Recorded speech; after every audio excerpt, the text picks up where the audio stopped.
For centuries, the circus has captivated audiences worldwide.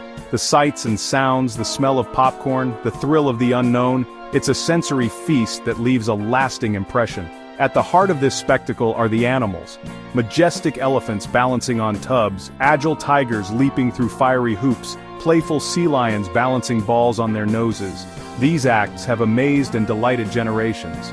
But behind the glitter and gold lies a more complex reality, one that raises important questions about animal welfare and our responsibility towards these creatures. The dazzling performances we see in the ring are the result of rigorous training. Animals, often taken from their natural environments at a young age, undergo intensive programs to prepare them for the spotlight. Traditional training methods often rely on a system of punishment and reward. If an animal resists or fails to perform a trick, they might be deprived of food, physically disciplined, or confined to cramped spaces. This approach, while effective in achieving obedience, can have severe consequences for the animal's physical and psychological well-being. Life for a circus animal is a far cry from the freedom they would experience in the wild.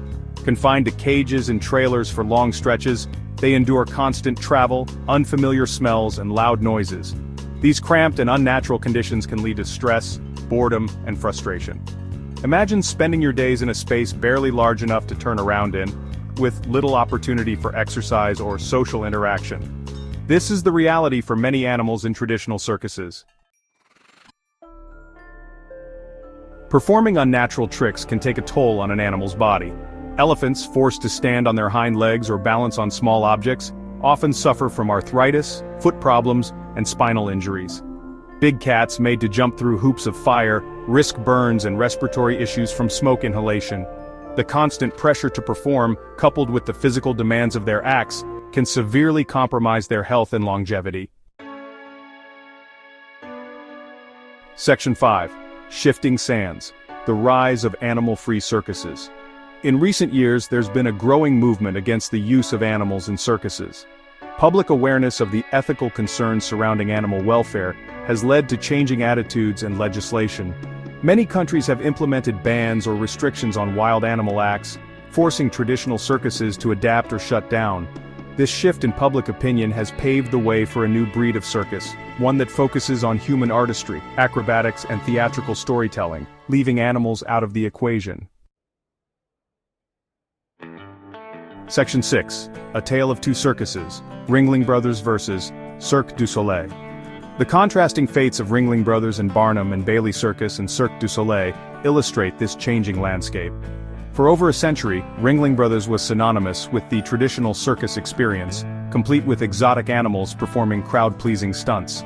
However, mounting criticism and declining ticket sales ultimately led to its closure in 2017. In stark contrast, Cirque du Soleil, with its emphasis on human artistry, innovation, and theatrical flair, has enjoyed global success. By choosing to celebrate human potential instead of exploiting animals, Cirque du Soleil has tapped into a growing audience seeking ethical entertainment options.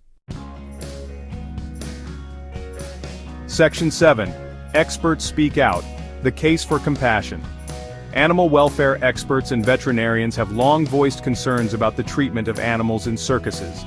They argue that the training methods, living conditions, and performance demands are detrimental to their physical and psychological well-being. Studies have shown that captive wild animals often exhibit stereotypic behaviors, such as pacing, swaying, and self-mutilation, indicative of stress and boredom. These experts advocate for a compassionate approach to entertainment, one that prioritizes the needs of animals over our amusement.